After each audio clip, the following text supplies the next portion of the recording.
Je ne sais pas combien de fois partager, raconter mon témoignage. C'est vraiment ce que j'ai vécu, que je vais vous raconter. J'ai 60 ans, 21 avril 53, je suis né. J'ai 6 enfants. Mon épouse s'appelle Maïmouna. Et j'habite la Côte d'Ivoire. Je suis ivoirien, mais qui voit clair.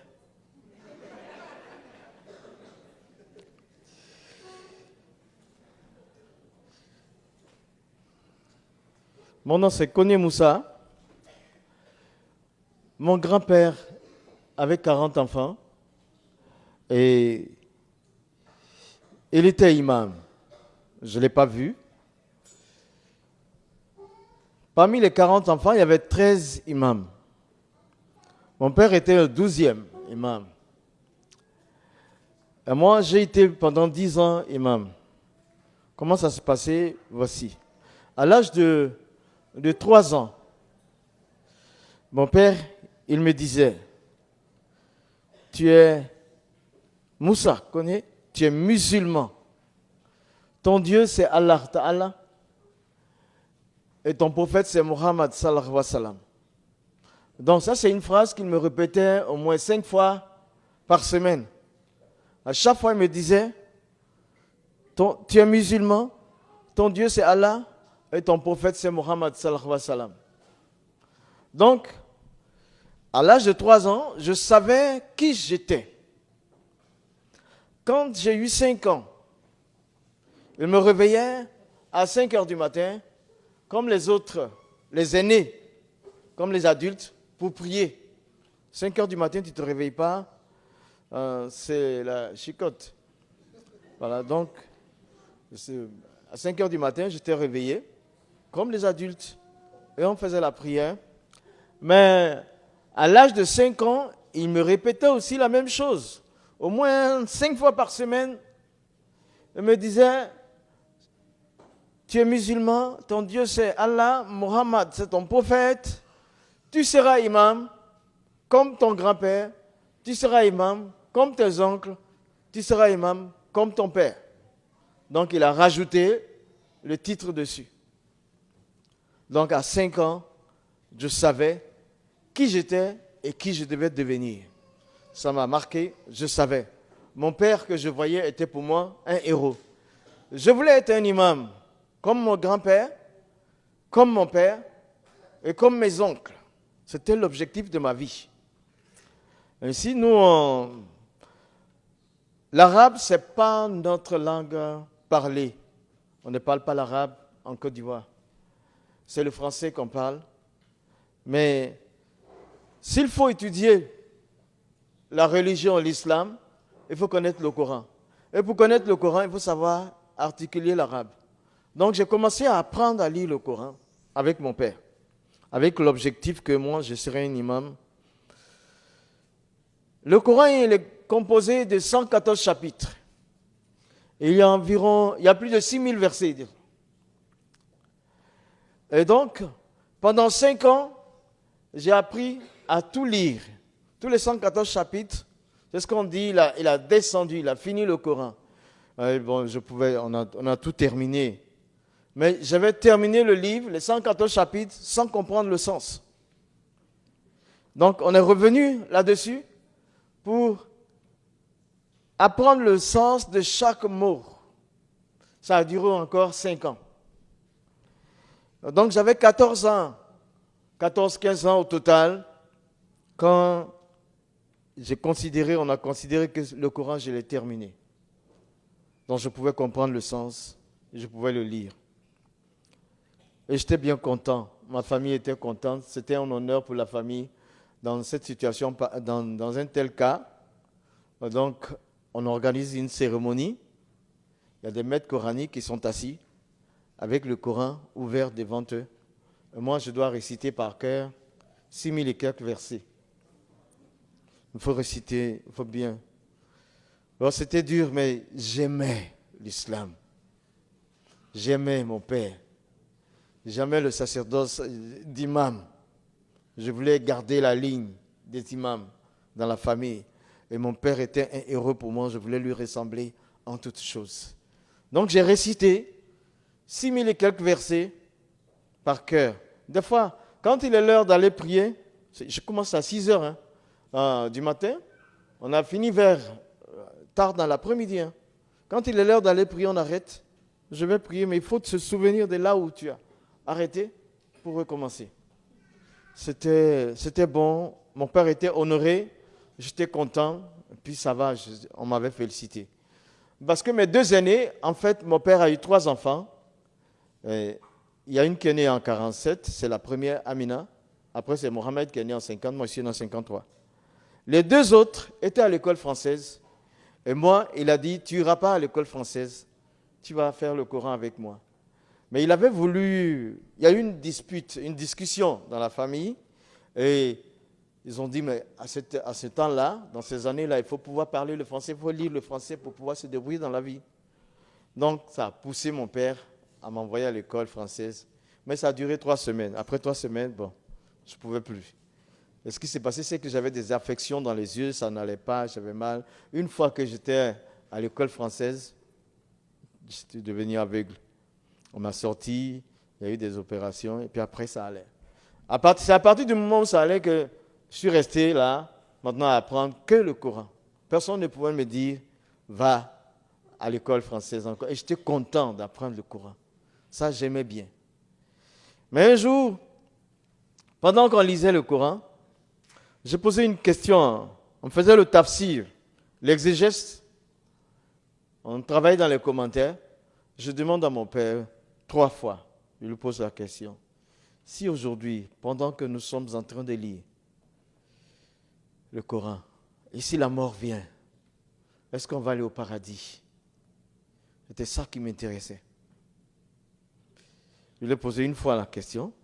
3e fois, il m'a répondu. Il dit, écoute mon fils, nous ne pouvons pas savoir de notre vivant si on ira au paradis ou non. Il faut attendre le jour du jugement. Il y aura des balances qui seront érigées. Les œuvres de chacun seront pesées. Si nous avons plus de bonnes actions que de péchés, nous irons au paradis. Mais si c'est l'inverse, c'est l'enfer, que Dieu nous garde. Mais de notre vivant, on ne peut pas savoir où aller. C'était la vérité que mon père disait. Ce qu'il disait, c'était scripturaire, c'était ce qui est écrit. Et il savait que moi, je savais lire, que je pouvais comprendre. Donc il m'a dit ce qui était vrai. Donc là, moi, ça m'a fait quelque chose de savoir que je suis là à étudier le Coran, à aimer l'islam. Et je ne sais pas, là, si je devais mourir, je ne sais pas où aller après la mort. Si j'irai au paradis ou si c'est l'enfer. Le fait de ne pas le savoir, ça a développé en moi une peur pour la mort. Parce qu'en fait, entre le paradis, l'enfer et l'être humain, il y a un canal, c'est la mort. Après la mort, on voit soit au paradis, soit en enfer. Donc comme c'est la mort qui est le canal, et que moi je ne savais pas où aller après la mort, j'avais peur donc de mourir, quoi. J'avais peur de mourir, parce que je ne sais pas où aller après la mort. Je crois que tu es là cet après-midi. Si tu ne sais pas quelle est ta destinée céleste, c'est-à-dire où tu vas passer l'éternité, l'enfer ou le paradis, si tu ne sais pas, si tu as des doutes dessus, il est mieux que tu règles ça ce soir. Parce qu'il y a un rendez-vous qu'on ne loupe pas. Le rendez-vous de la mort, on ne peut pas le louper. Est-ce que tu sais où tu vas aller après la mort? Donc j'avais ça en tête, j'avais ça. Et quand je dormais la nuit, je me réveillais en sursaut et puis je regardais autour de moi. Des fois, quand je vois les murs de la maison, je dis, Dieu merci que je sois encore sur terre. Sinon, quelle serait ma destinée céleste? J'avais de l'angoisse par rapport à la mort. J'avais la peur du lendemain. Je n'étais pas libre. Je n'étais pas innocent parce que le Coran m'avait montré à quoi ressemblait le paradis, m'avait montré à quoi ressemblait l'enfer. Mais des deux, je préférais de loin le paradis. Mais comment y arriver? Est-ce que je vais arriver? Je ne sais pas. C'est comme ça. Donc j'avais 14-15 ans. J'étais malade de peur. Donc, je n'ai pas connu une croissance, une jeunesse, une enfance un peu dynamique comme ça. C'est une enfance teintée d'angoisse. Puis, mes parents n'étaient pas riches. Les deux aînés n'étaient plus en famille. Moi, j'étais avec les parents. Donc, soit à la mosquée, soit faire des travaux un peu pour aider la famille. C'est ainsi qu'à un moment donné, je me retrouve à chercher des contrats à l'embarquement d'une plateforme. Les plateformes, c'est les navires qui forent le pétrole, qui forent les puits pour le pétrole, pour l'exploitation du pétrole. Cherchant du travail un peu, pour aider la famille, je suis arrivé là. Pendant 6 mois, je répondais à l'embarquement si quelqu'un manquait. Le 6e mois, il y avait quelqu'un qui n'avait pas répondu à l'appel. Donc, on m'a pris, j'étais jeune. Il m'a dit, mon petit, on va t'essayer aujourd'hui. C'était pour 2 semaines sur la plateforme. Je suis resté 7 années. Il y avait les choses un peu. Parce que j'aimais le travail, j'aimais travailler. Donc, je me suis adapté à tous les postes. Si bien que quand mon remplaçant, après les 2 semaines, le remplaçant devait venir, les Américains, ils ont dit non, ce jeune-là, il travaille mieux que celui qui l'a remplacé. Donc lui, il a perdu son poste. Mais il allait se passer quelque chose sur ces navires-là. On a fini le contrat de Côte d'Ivoire. On était dans le golfe du Mexique.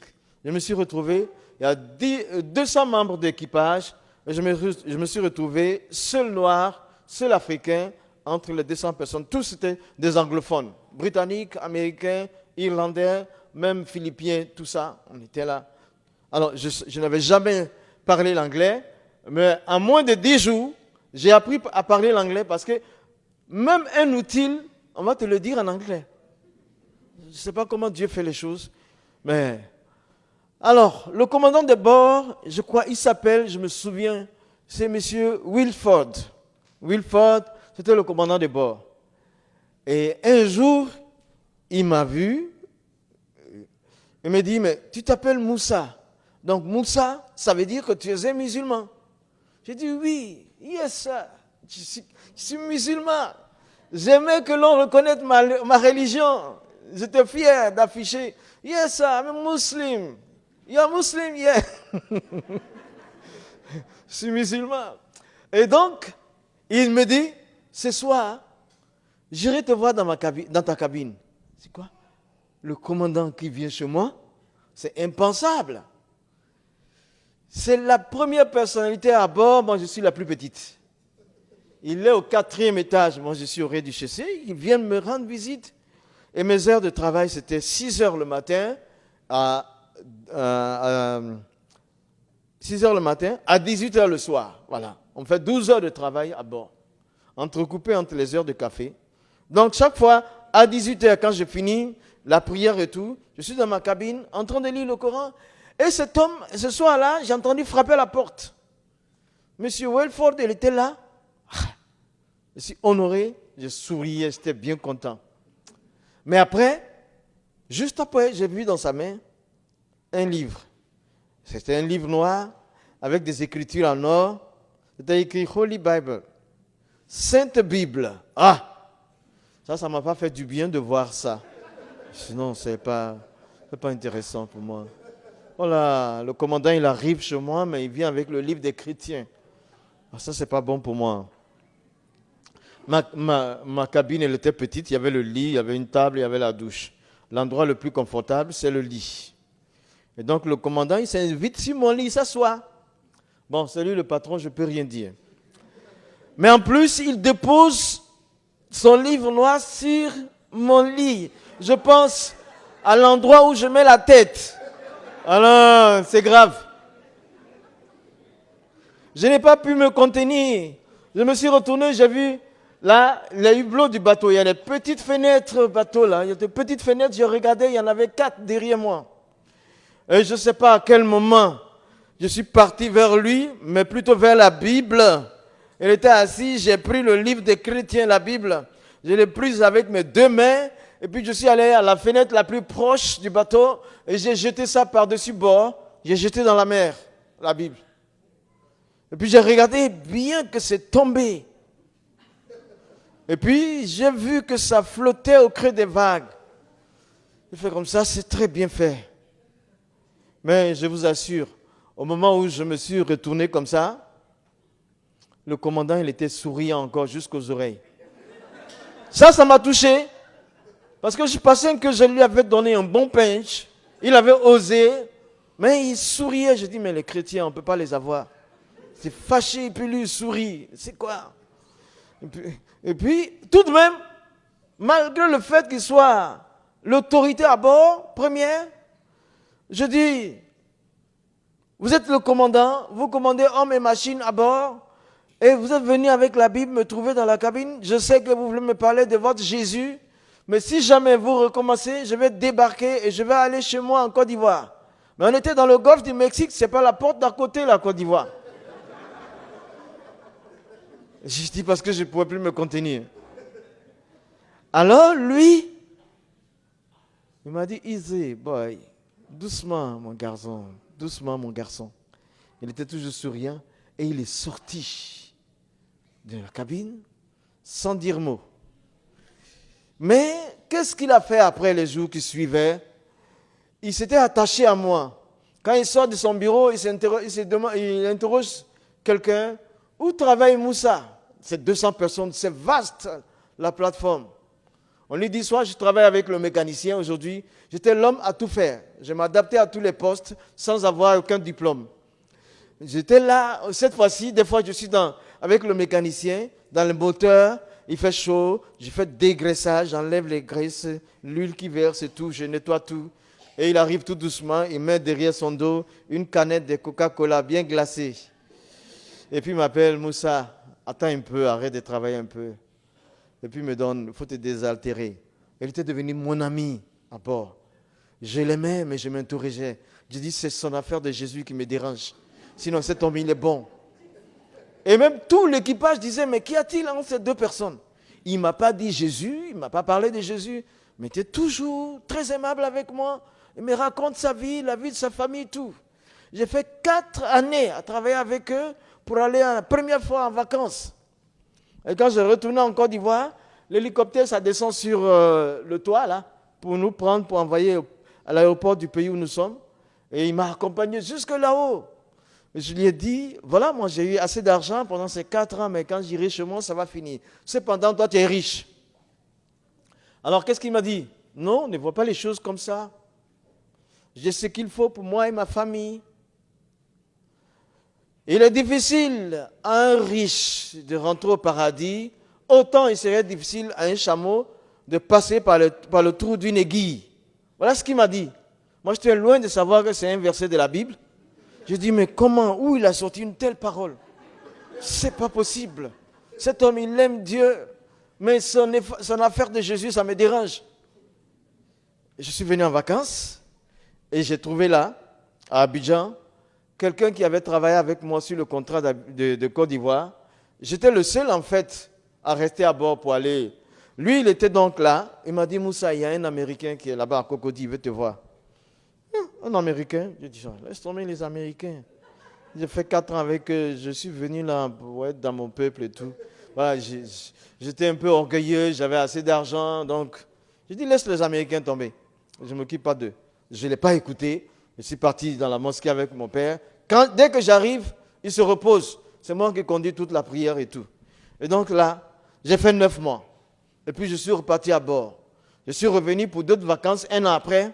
Mais j'ai trouvé au même endroit, le même collègue, il m'a fait la même invitation. Après 2 ans. Tu vois? La première fois, j'ai fait 9 mois, je n'ai pas voulu. Je suis parti à bord, j'ai fait 1 an, je reviens. Ça fait à peu près 2 ans. Il est là au même endroit, Moussa. Il y a un Américain qui est là-bas à Cocody, il veut te parler. Ça, c'est quoi? J'ai compris une chose. Dans la vie d'une personne, il n'y a pas de hasard.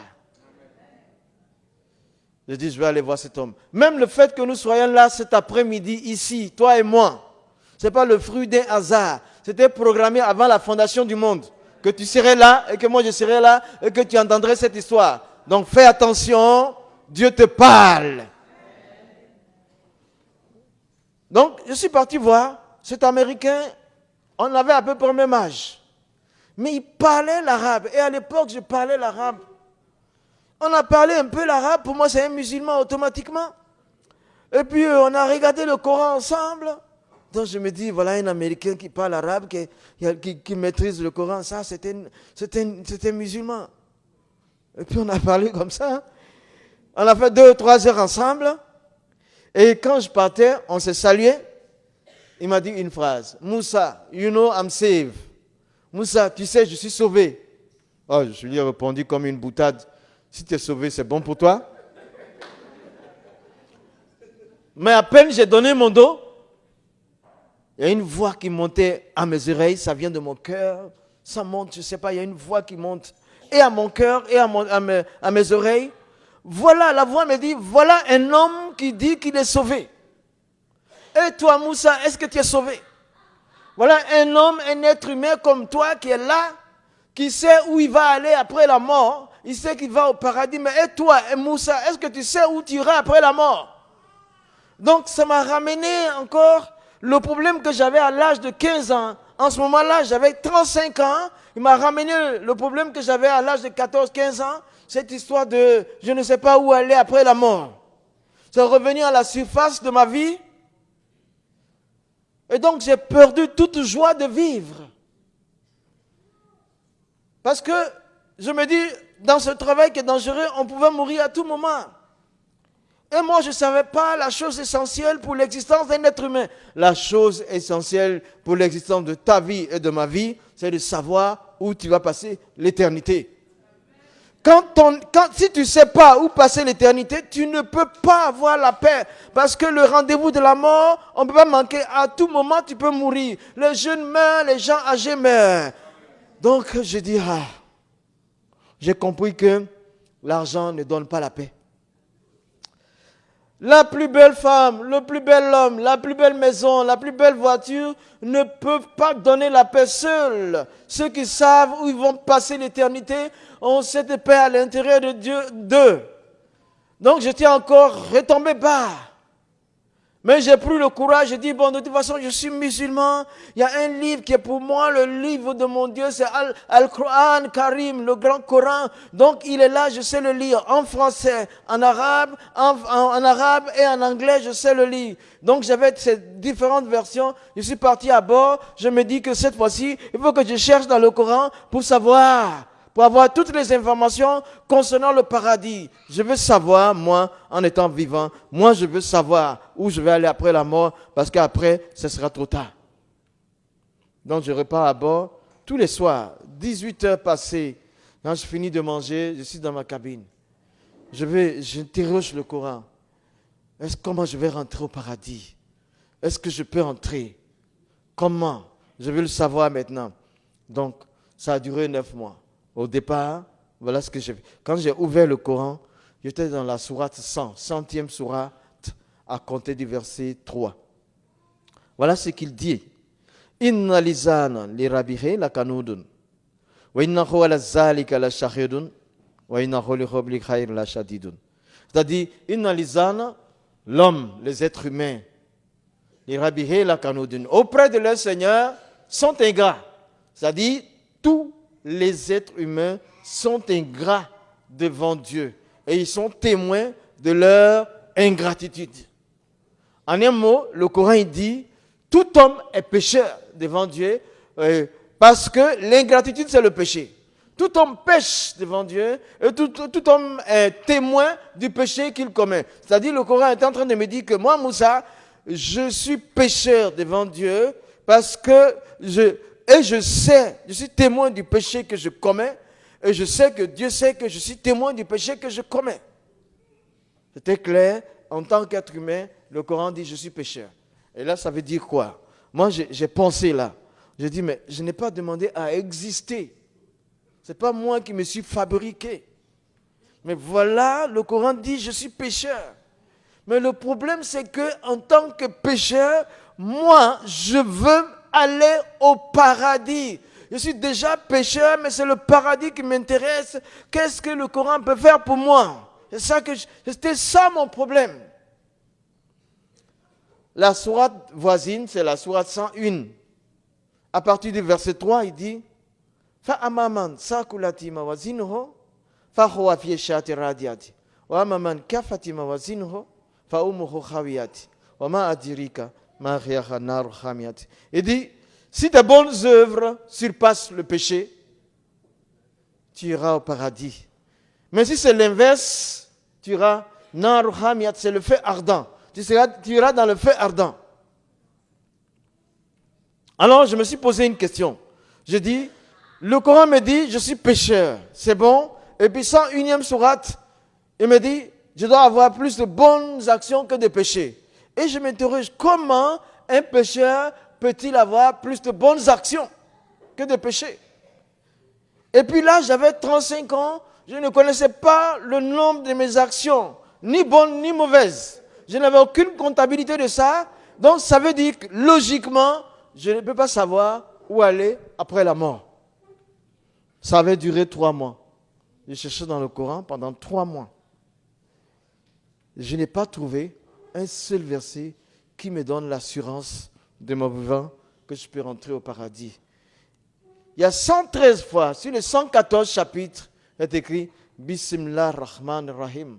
C'est-à-dire Allah, le Dieu du Coran, il est compatissant et miséricordieux. Ça veut dire qu'il pardonne. Il pardonne, mais tout être humain doit faire face à la balance pour décider de sa fin. Donc j'ai fermé le Coran 3 mois durant, dans tout le Coran. Je n'ai pas l'assurance de mon salut. Et donc qu'est-ce que j'ai fait? Je pleurais souvent. Je pleurais. Et mes lunettes, mes larmes coulent à travers mes lunettes, ça tombe sur le Coran. Je ne suis pas sauvé. Et au bout de 3 mois, je pesais 80 kilos à l'âge de 35 ans. Parce que tu sais, quand tu fais ce type de travail-là, il faut bien manger, parce que c'est un travail de nerfs et de muscles. C'est comme le travail de mine. Donc si tu ne manges pas, les responsables de la navigation, les Américains, ils disent, mais tu as un problème, c'est pourquoi tu ne manges pas. Sinon tu dépenses ton énergie en travaillant. Tu travailles 12 heures par jour, pourquoi tu ne vas pas manger? J'étais donc costaud. 80 kilos, en 3 ans, j'ai perdu du poids jusqu'à 60 kilos. J'ai perdu 20 kilos. Pourquoi? Parce que j'avais un problème avec Dieu. Et ils me disaient à bord, les collègues, Moussa, quel problème? Qu'est-ce que tu as? Tu ne peux pas dire à un marin que j'ai un problème avec Dieu. Il ne croit pas en Dieu. Son Dieu, c'est le sexe opposé, c'est la drogue. Tout ça, dans ma cabine, ils s'asseyaient, souvent ils viennent me rendre visite, ils s'injectent, ou bien ils prennent la blanche, ils mettent dans leur narine. Tout ça, ben moi, en tant que musulman, je n'y touchais pas. Ça m'a aidé. Et puis un soir, je suis revenu, il y avait cette voix qui parlait dans mon cœur. Prends ton Coran, cherche des informations concernant la Bible dans le Coran. Ah. Alors je prends mon Coran, j'ouvre. 4e sourate. 2e sourate, ouais, c'est 2e sourate, 135. 135, 2e sourate. Il dit, Kullu amana billah wa ma unzila ilayna wa ma unzila ala Ibrahim wa Ismaila wa Ishaqa wa Yankuba wa lasibati wa ma utiya Musa wa ma utiya Isa wa ma utiya nabiyun la nufariqu bayna ahad minhum wa nahnu lahu muslimun. Il dit, Kullu, dites, nous croyons en Dieu, à ce qu'il a donné à Abraham, à Ismaël, à Isaac et aux 12 tribus. Et nous croyons au livre qu'il a donné à Moïse. Et nous croyons au livre qu'il a donné à Jésus. Nous nous soumettons à ces livres. Nous croyons aussi au livre qu'il a envoyé à ses prophètes. Nous nous soumettons à ces livres. Donc la 2e sourate, 135, me dit de croire au livre que Dieu a donné à Moïse, de croire au livre que Dieu a donné à Jésus et de croire au livre que Dieu a donné à ses prophètes. Je veux bien croire au livre que Dieu a donné à Moïse. Je veux bien croire au livre que Dieu a donné à Jésus. Mais je me pose la question, où est-ce que je vais trouver ces livres-là? Puisqu'ils ne sont pas dans le Coran. Taurat, c'est le livre de Moïse. C'est un livre à part. Injil, c'est le livre de Jésus. C'est un livre à part. C'est l'évangile. Ils ne sont pas dans le Coran. Et le Coran me dit, crois à ces livres-là. Je les trouve où? La première question. Et deuxièmement, je me dis, même si je trouve le livre de Moïse, si je trouve le livre de Jésus, qu'il me dit, je suis le chemin, la vérité et la vie. comme les chrétiens m'avaient souvent dit, si Jésus dit il est le chemin, la vérité, la vie, qu'il faut passer par lui pour arriver au paradis, je fais quoi? Le Coran me dit crois au livre de Jésus. Si je veux croire au livre de Jésus, je vais finir par suivre Jésus. Et si je suis Jésus, je deviens chrétien. Et le Coran me dit croire au livre de Jésus. C'est comme le Coran me poussait vers les livres là. Non seulement il me poussait vers le livre qui compose la Bible, mais il démontrait que ces livres ne sont pas faux. Donc ça a duré 3 mois. Il y a la 10e sourate, le verset 94. Il dit fa in kunta fi shakkin mimma anzalna ilayka fas'al allazina yaqra'una alkitab min qablika laqad ja'akum al-haqq min rabbika fala takunanna minal mumtarina. Fa in kunta fi shakkin, si tu es dans le doute concernant ce que je te fais descendre, fas'al allazina, va demander à yaqra'una alkitab, à ceux qui ont reçu les livres min qablika, qui sont descendus avant toi. Il y a un dialogue entre Allah, le Dieu du Coran, et son prophète. Et il dit à son prophète, va demander à ceux qui ont reçu les livres qui sont venus avant toi. Je dis, mais si dans le Coran, en tant que musulman, si le Coran me dit, Allah me dit dans le Coran d'aller demander à ceux qui ont les livres qui sont venus avant le prophète, les livres qui sont venus avant le prophète, c'est Taurat, le livre de Moïse, donc c'est le Pentateuque, Injil, Zabour, c'est les psaumes, David, Injil, le livre de Jésus, entre autres. Et donc ces livres-là sont dans la Bible. C'est parce que ces livres ne sont pas faux que le Dieu du Coran, il dit à son prophète, vas-y, va demander à ceux qui les lisent. C'était pour moi un témoignage à l'époque que le livre de Moïse, le livre de Jésus, sont des livres qui sont vrais. C'est resté, ça fait pendant aussi 3 autres mois, complétant à 6 mois. Au bout de 6 mois, j'ai trouvé que je n'ai pas de salut vraiment dans le Coran. Il n'y a aucun verset qui puisse me le dire étant vivant. Deuxièmement, j'ai trouvé que le Coran lui-même témoigne de la vérité de la Bible. J'étais à 6 mois de recherche, ça me laissait comme ça. J'espérais trouver dans le Coran autre chose que ce que je vois. Mais je travaillais toujours à bord, on travaille de ce côté, on dort de l'autre côté. Et tous les soirs, je viens là, je suis assis. La voix qui me dit encore, prends ton Coran. Cette fois-ci, cherche des informations concernant Jésus dans le Coran. Parce que Jésus est un problème entre le Coran et la Bible. Donc là, personne n'est avec moi. Mais si tu es seul, que tu cherches Dieu, tu vas le trouver. C'était simple. J'avais soif du paradis. J'avais soif de Dieu. Je cherchais comme je pouvais. Et il y a une voix qui me dit, prends, cherche des informations, prends le Coran. C'était mon seul livre que je connaissais. Donc il dit, prends le Coran, cherche des informations concernant Jésus. Première des choses que je vois, il dit, Isa ibn Maryam, Jésus, le fils de Marie. Je dis, mais comment? Jésus est le fils de Marie. D'accord, il est le fils d'une femme. Mais qui est son père? Il n'y a pas de réponse. Chaque garçon, chaque enfant est nommé après son père. Pourquoi Jésus, on dit Isa ibn Maryam, Jésus le fils de Marie? Je dis, mais pourquoi le Coran ne dit pas qui est son père? C'est lui seul dans le Coran qui n'est pas de père qui soit cité. Le Coran dit seulement dans la 19e sourate, au verset 16 et suivant, il dit, nous avons envoyé notre esprit qui a pris une forme humaine devant Mariam. Marie donc, et nous lui avons dit, je suis l'envoyé de ton Seigneur chargé de te donner un enfant saint. Et elle a conçu, et c'était Jésus. Et en plus, quand ils ont dit un enfant saint, les commentateurs ont mis en bas un enfant sans péché. Non seulement il n'a pas de père, il est conçu par l'Esprit de Dieu dans le Coran, et en plus, dans sa naissance, on déclare qu'il est sans péché. Et c'est lui seul que j'ai trouvé en tant que prophète dans le Coran qui n'a pas de péché. Tous les autres prophètes dans le Coran avaient péché. Attends, dans mon petit fascicule là, j'ai mis, tu vois, il y a le péché de Moïse. Le péché de Moïse, dans la sourate 28, au verset 15 et 16. Adam, son péché. Dans la deuxième sourate, verset 36. Jonas, son péché. Dans la sourate 37, au verset 142. Et le prophète de l'islam, dans la sourate 40, au premier verset, il est écrit: Ô Muhammad, les promesses de Dieu sont la vérité, demande le pardon de tes péchés. Il dit, et nous te l'accorderons. Et encore dans la sourate 47, le Coran dit, 47, verset 19, il dit de demander, il y a le péché du prophète de l'islam, il demandait le pardon pour ses péchés. Même 48e sourate, verset 1. Encore. Mais par contre, Jésus, il n'y a aucun péché le concernant.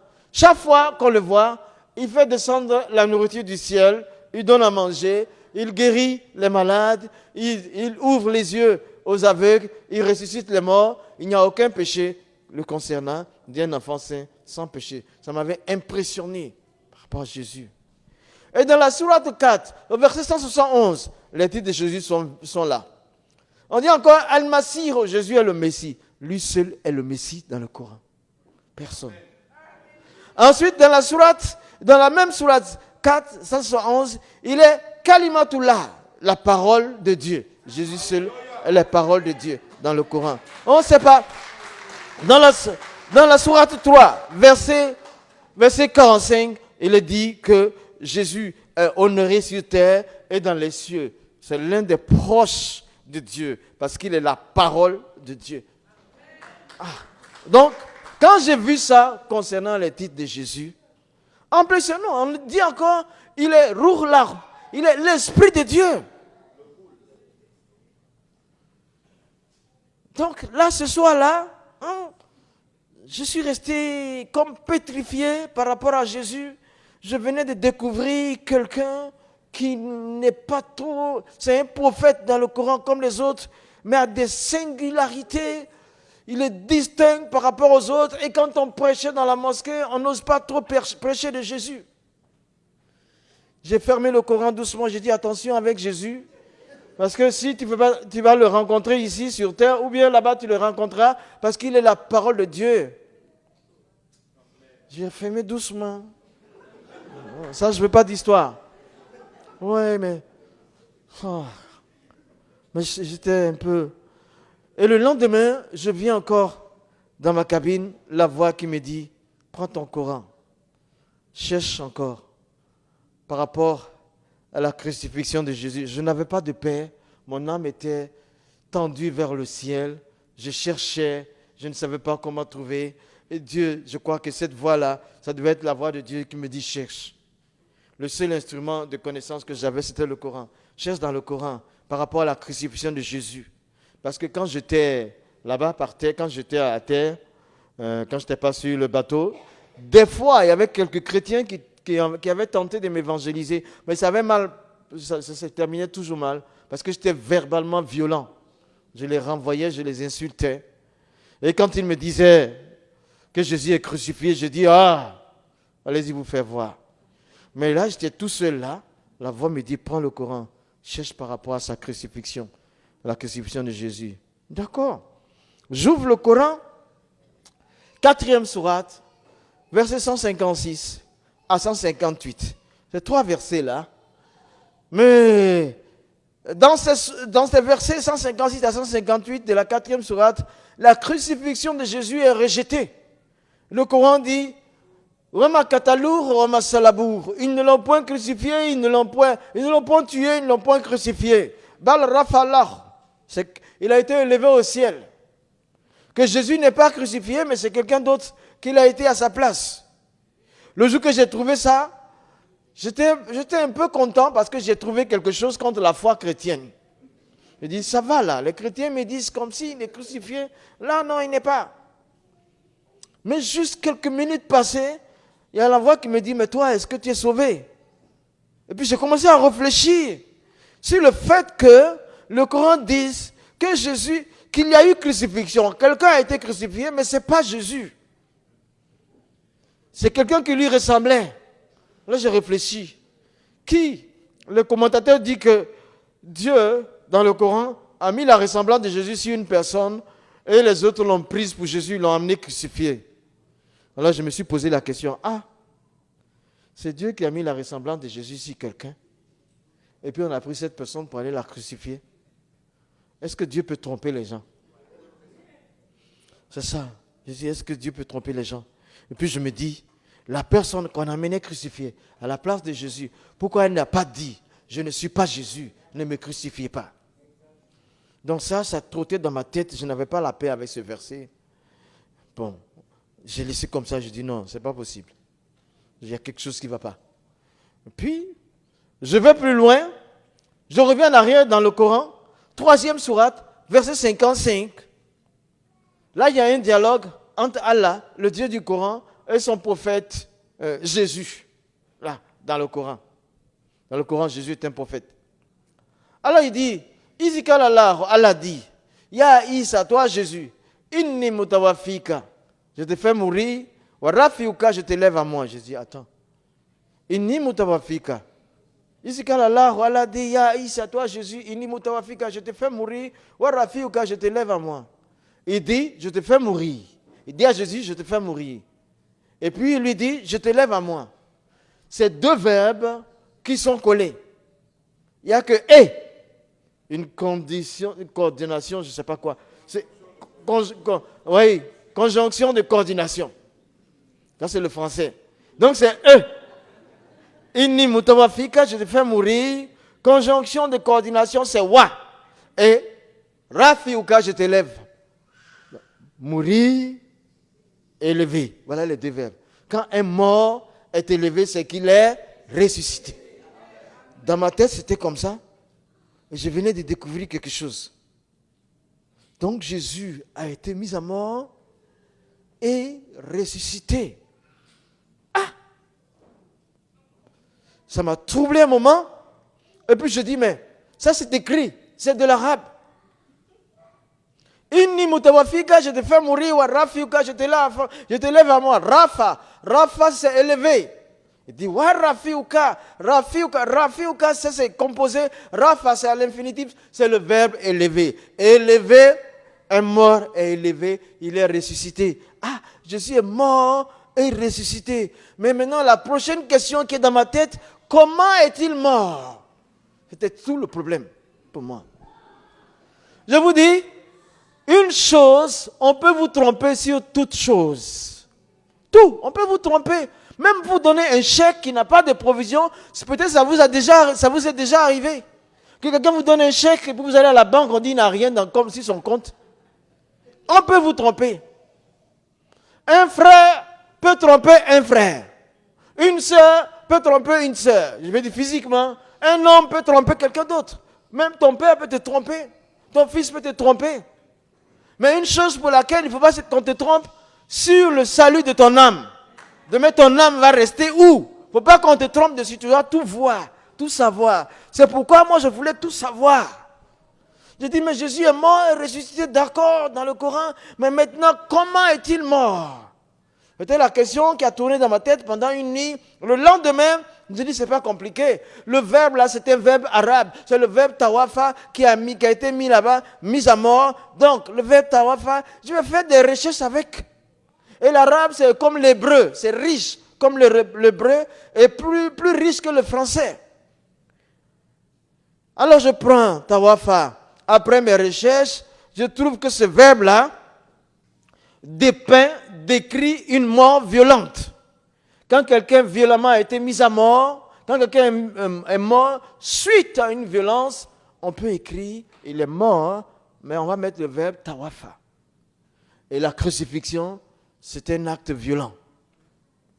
Et deuxième interprétation de tawafa, je dis tawafa, c'est mourir pour payer une dette. La dette est élevée.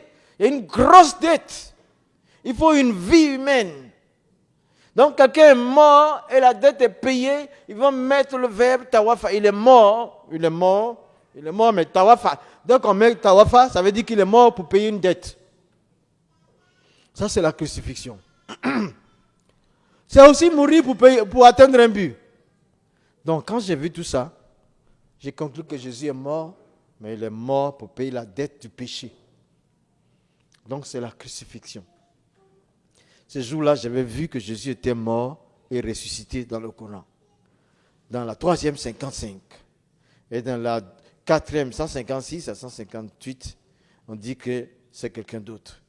Donc finalement ici, suite à la lecture de la 3e 55, j'ai arrêté de prier comme un musulman parce que je voyais qu'il se passait déjà 3 mois. 3 autres mois, ça faisait 9 mois de recherche. Premièrement, il n'y a pas de salut pour moi dans le Coran. Deuxièmement, le Coran est témoigné vérité par la Bible. Et troisièmement, Jésus au-dessus des autres prophètes par les titres. Et il est crucifié, ressuscité. Donc, quand ça s'est passé ainsi, je ne pouvais plus continuer de prier comme musulman. J'ai arrêté de prier parce que je savais que je ne suis pas sauvé et je suis crucifié. Donc, j'ai arrêté de prier comme musulman, mais je ne connaissais pas autre forme d'adoration de Dieu. Depuis ma naissance, depuis 35 ans, j'ai une manière d'adorer Dieu. Maintenant que je n'arrive pas à faire ça, je ne connais pas d'autre manière de Dieu. J'étais encore plus malheureux. Et j'ai compris que l'être humain est créé pour adorer Dieu. Ainsi, un soir, je suis venu m'asseoir. J'arrive plus à prier comme musulman. Je me suis assis là dans ma cabine. J'ai dit, mais c'est pas compliqué. Je vais parler à Dieu directement. Ouais. Et je vais lui parler. Je vais lui parler, cette fois-ci, je ne vais pas lui parler en arabe, ni en français, ni en anglais. Je vais lui parler dans ma langue maternelle. Parce que si vous avez un choc, c'est la langue maternelle qui sort. Si on vous shoot sur le tibia là, ça fait mal. Vous allez sortir votre langue maternelle. Même si vous êtes naturalisé et tel, c'est la vraie nature qui sort. Donc je dis là c'est trop dur maintenant. Je vais m'adresser à Dieu, je sais qu'il n'existe pas en arabe, pas en français, pas en anglais. Tout ça là c'est ma propre langue là, ça est là. Je me suis assis là. Je me suis assis dans ma cabine et j'ai dit, voilà que je ne peux plus adorer Dieu, je suis malheureux. Comme musulman, j'arrive plus. Et je ne connais pas d'autres formes d'adoration. Mais je sais que Dieu existe. Je sais que tu es là. Et je voudrais que tu me parles parce que moi, je suis le 14e imam depuis la génération de mon père. Si je n'arrive pas à prier comme musulman, c'est grave.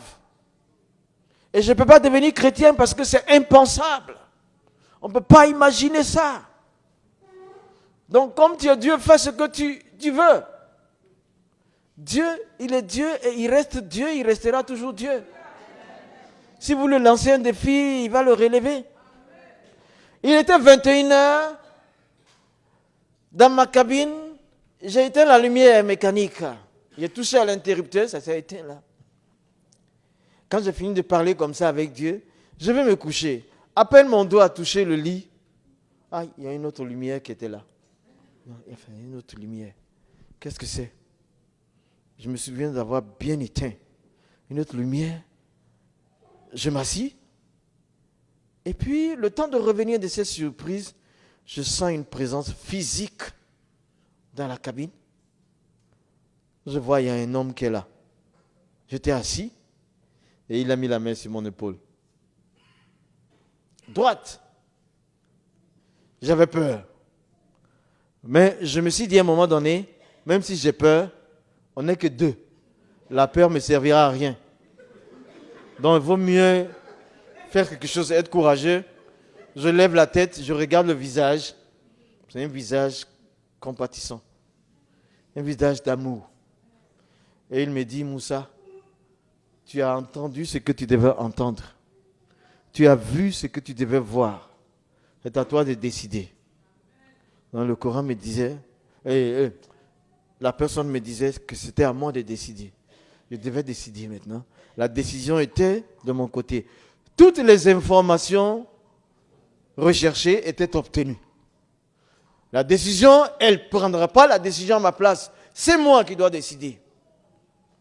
Ce soir, je peux te dire, tu es ici. Si tu veux aller au paradis, c'est toi qui dois décider. La décision t'appartient. Ce n'est pas ton père qui décidera à ta place. Ce n'est pas ta maman qui décide à ta place. Ce n'est pas ton pasteur ou ton guide religieux qui va décider à ta place. Ce n'est pas ton époux ou ton épouse qui va décider à ta place. C'est toi qui dois décider si tu veux aller au paradis. Donc, 9h30, 21h30, c'était fini. Et il y a eu les ténèbres après ça. Il faisait noir de nouveau dans la cabine. J'ai rallumé et puis j'ai commencé à chercher la personne. Mais elle n'était plus là. Et même que je suis allé, j'ai ouvert ma cabine. Mon voisin d'en face, j'ai frappé à sa porte. Parce que je voulais encore entendre, voir cette personne. J'ai frappé à la porte. Il a ouvert, il était en tenue de dormir là. Et je lui ai demandé en anglais, est-ce que tu es venu dans ma cabine? Il m'a dit, ça va pas. C'était un Danois. Vous savez que les Danois, ils boivent rarement de l'eau. C'est la bière qu'ils boivent toujours. Ça va pas chez toi? Comment je suis ici? Je peux être chez toi? Je suis venu m'asseoir. La question. Mais je regarde. Tout est fermé en fait. Dans la loi de la navigation, quand le navire est sur la mer, les portes sont toujours fermées. Et tout est en fer. Comment il est rentré? Et qui est-il? Tout ça. Mais de 21h30, je suis resté assis jusqu'à 6h du matin. Je n'avais plus sommeil. Je réfléchissais. C'est à moi de décider. J'ai toutes les informations. Ok. Le matin à 6h, je vais travailler. Le soir, je reviens. Dans ma cabine, c'était un lieu de rendez-vous. Je suis là encore, je dis, hier, ça ne m'a pas suffi. Aujourd'hui, tu es Dieu, fais ce que tu veux, mais j'arrive pas. Hier, ça ne m'a pas suffi. J'arrive pas à prier musulman, toujours. Aujourd'hui, fais ce que tu veux. D'ailleurs, aujourd'hui, je ne vais pas éteindre la lumière. Je vais la laisser allumer. Je viens de loin, les amis. C'est pourquoi je suis fou de Dieu devant vous. Donc je dis, non, je ne t'aide pas. Fais ce que tu as fait hier, ce n'est pas suffisant. Je me suis assis, je parlais comme ça. Même 21h. J'ai attendu environ 20 minutes. Il n'y a rien qui s'est passé. J'attendais un signe de sa part. Il n'y a rien qui se passe. Donc, je vois le Coran sur la table. Je dis, mais alors, comme il n'y a rien qui se passe, je vais prendre le Coran, je vais lire.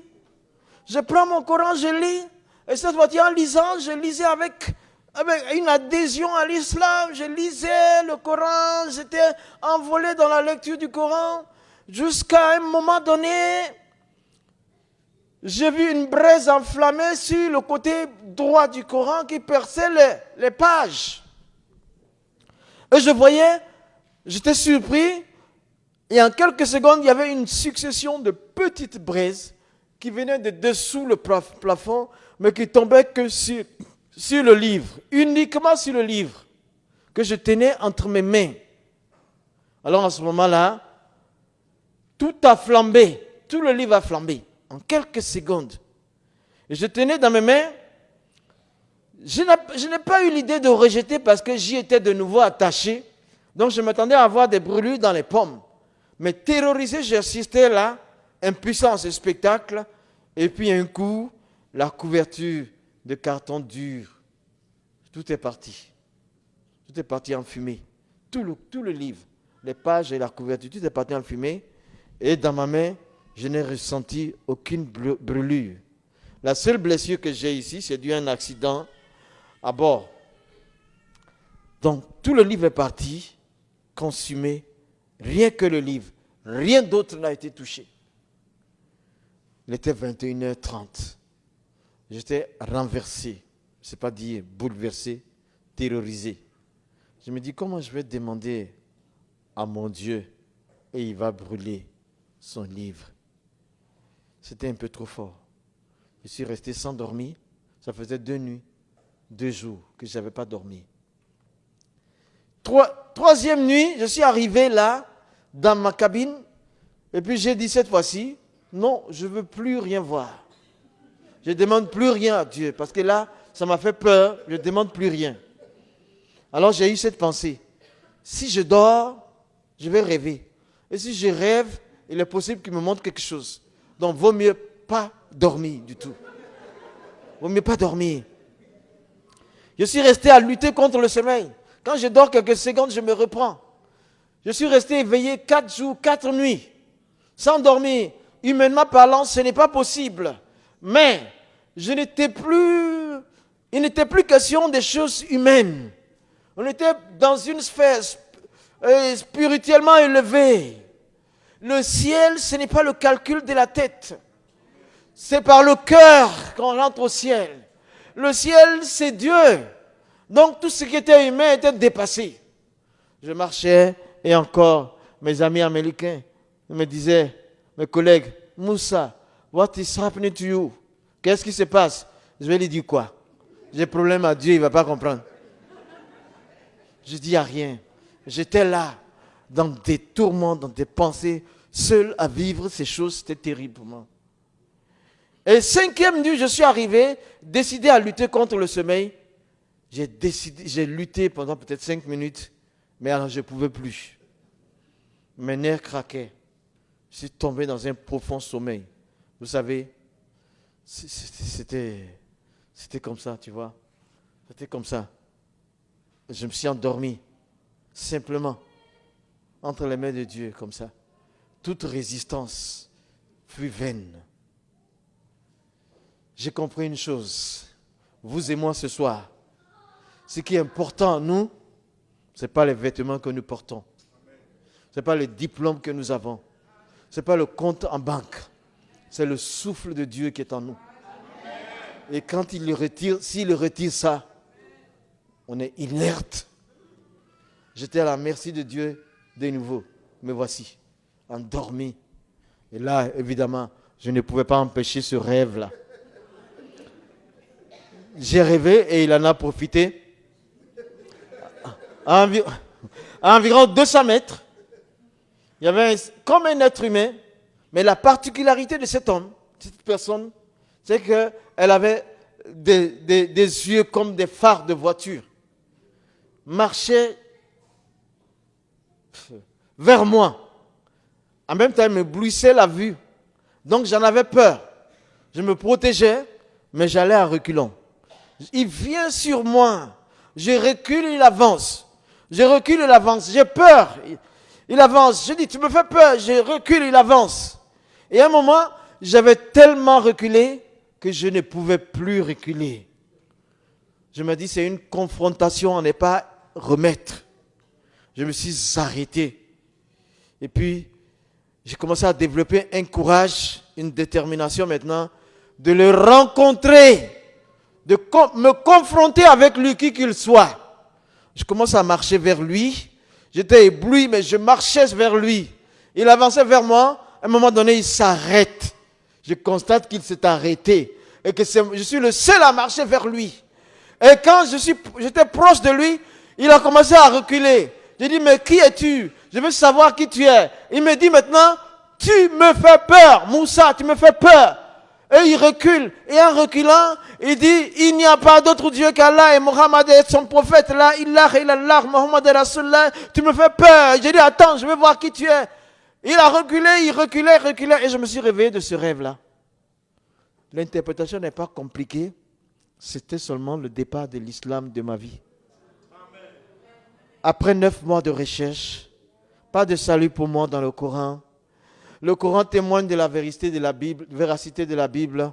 Et Jésus est au-dessus des autres par ses titres. Il est bel et bien crucifié. Et tous ces signes-là, mon contrat aussi, après quelques années, je pense 7 ou 8 ans, à bord. Le jour-là où j'ai eu ce songe, c'était la fin de mon contrat à bord. Je devais débarquer. Je suis parti donc. Je suis débarqué. Je suis arrivé à Abidjan. J'ai vu le pasteur américain. J'ai vu l'américain là. Je ne savais pas que c'était un pasteur. Mais je suis allé le rencontrer pour lui expliquer ce qui m'était arrivé. Je lui dis tout ce qui m'est arrivé.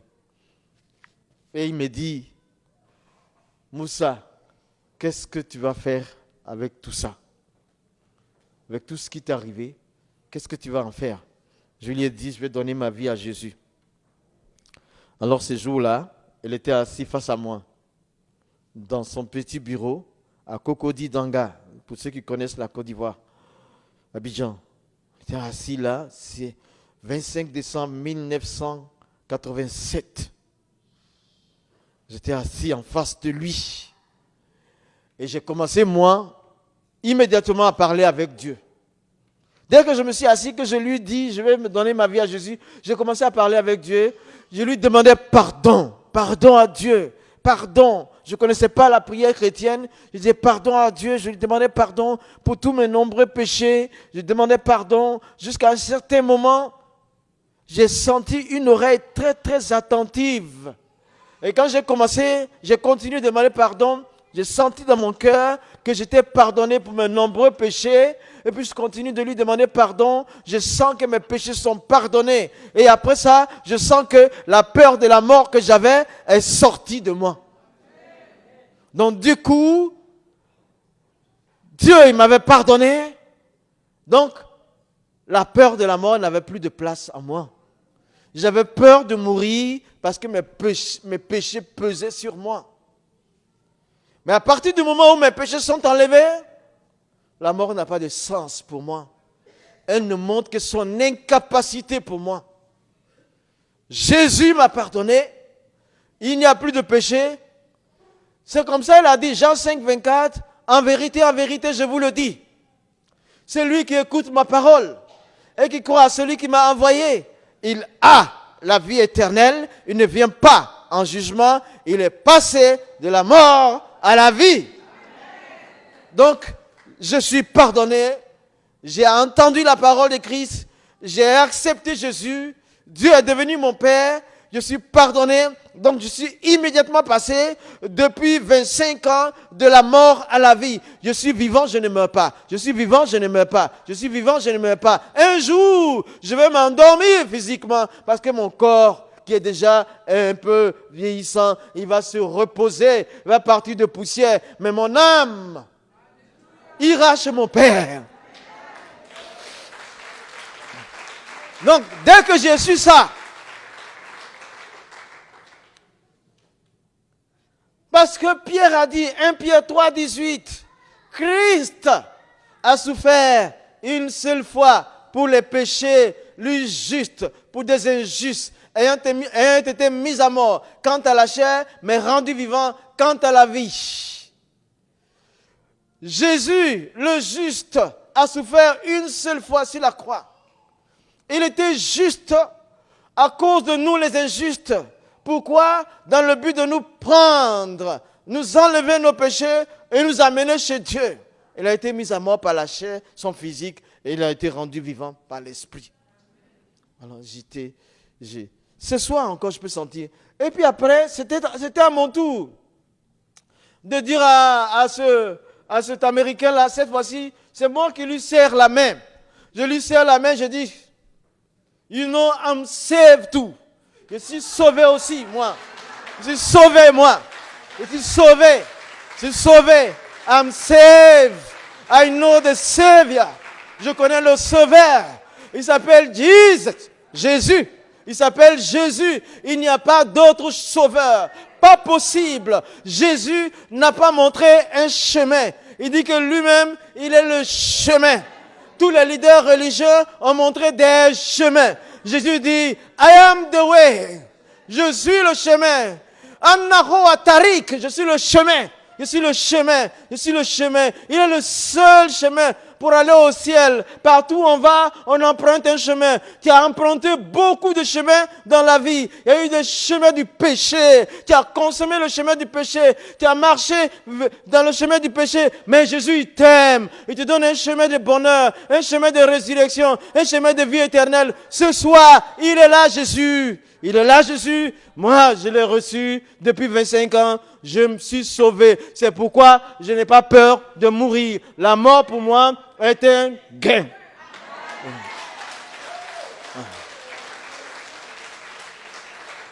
Dieu ne le veut pas. Mais les amis, c'est la vérité. Qui parmi les grandes personnes, qui parmi les grands leaders est mort pour toi?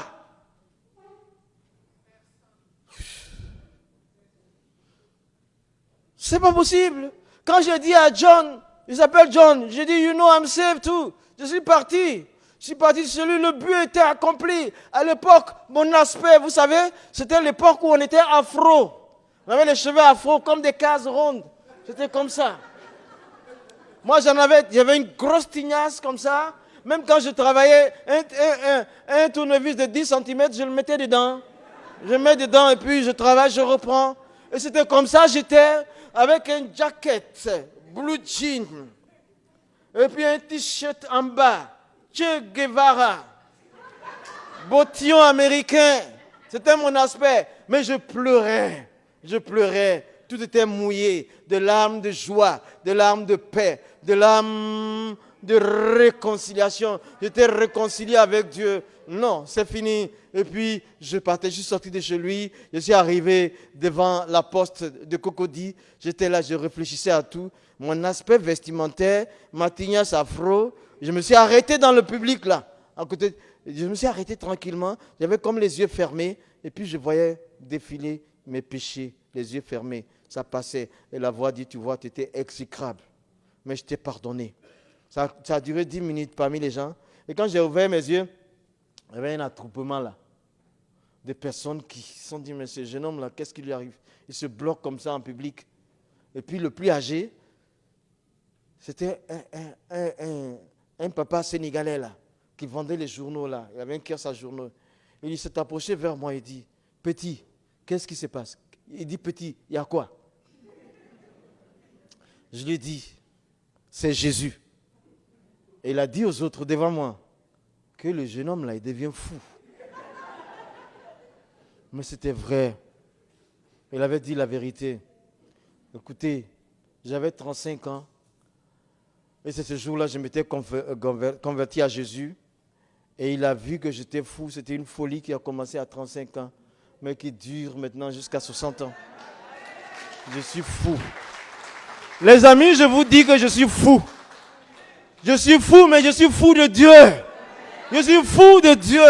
Je suis fou de Dieu. J'aime Jésus à la folie divine. Je suis fou de Dieu. Je suis fou de Dieu. Et c'est le temps, en 2013. Il faut être fou du Dieu qui sauve pour pouvoir parler de lui. J'allais de partout. Je parlais de Jésus. J'ai vu tant de miracles dans ma vie. J'ai vu des paralytiques qui ont marché, plusieurs aveugles, un aveugle de 80 années qui a vu la vue, qui a vu clair, quelqu'un qui avait le goitre ici comme ça. Quand j'ai prié, ça a disparu. Ça a disparu. Avec Jésus, rien n'est impossible. Amen. Il faut être dans la cour des grands. La cour des grands, c'est être prince et princesse. Tu deviens le fils du roi qui gouverne la terre. Tu deviens la fille du roi. Tu rentres dans la cour des grands en acceptant Jésus. Tes péchés sont pardonnés. Tu es transformé. Le Saint-Esprit de Dieu, l'Esprit qui est en Dieu, il met en toi. Tu écrases le péché et tu marches dans la victoire. Tu marches dans la victoire. Celui qui t'attaque, s'attaque à Dieu. Aïe, merci Seigneur. Alléluia. On ne va pas trop parler. L'heure est grave. Le salut de Dieu est présent dans cette maison. Il y a un fleuve d'eau vive qui coule. L'Esprit de Dieu. Oh Seigneur, non pas moi, mais toi, viens dans cette foule. S'il y a quelqu'un qui est lié d'incertitude pour le lendemain, je t'en prie, Seigneur Jésus, viens par ton esprit, délie-le et révèle ton amour à son cœur. S'il y a quelqu'un qui n'a pas vraiment donné sa vie à toi, Jésus, tu l'aimes. Malgré tous les péchés, tu l'aimes. Malgré les avortements, malgré la débauche, malgré les vols. Le premier que tu as amené au paradis, c'était un brigand. Tu l'as aimé en tant que brigand. Il t'a choisi et tu l'as fait rentrer au paradis. Jésus, il y a ici des gens qui ont été transformés déjà, qui étaient plus que des brigands, mais il reste encore d'autres qui sont encore dans cet état d'ignorance. Mais tu veux que tout le monde parvienne à ton salut. Ce soir, notre Dieu, c'est toi qui choisis. C'est toi qui appelles. Et si tu es là ce soir, c'était solennel. On ne sait pas ce qui peut arriver demain. Donc le mieux aujourd'hui, là, pour faire la paix avec Dieu. Jésus n'est pas une religion. C'est la parole de Dieu qui est devenu un homme. C'est de lui que nous parlons. Donne-lui ta vie ce soir. On va prier. Donne-lui ta vie. Merci Seigneur, on va prier. Mon Dieu, tu es bon. Tu es merveilleux. Je te rends hommage. Gloire, honneur et puissance. Nul n'était semblable. Nul n'était semblable. Oh Dieu, s'il te plaît. Même moi, je suis ton petit serviteur. Tu es mon pasteur. Tu es le berger de nos âmes. Oh, tu as permis qu'on se retrouve là. Oh Dieu, sauve celui qui est perdu. Sauve celui qui croupit sous ses péchés. Sauve par ton amour. Sauve par ton amour. Ne détruis pas, sauve. Sauve. Ne laisse pas le diable détruire les vies. La mort frappe dans la jeunesse. La mort frappe dans la vieillesse. L'esprit de mort frappe. Mais tu es l'esprit de vie. Tu veux donner la vie. Merci Seigneur. Tu as dit, je suis venu chercher ce qui était perdu. Viens chercher toi-même.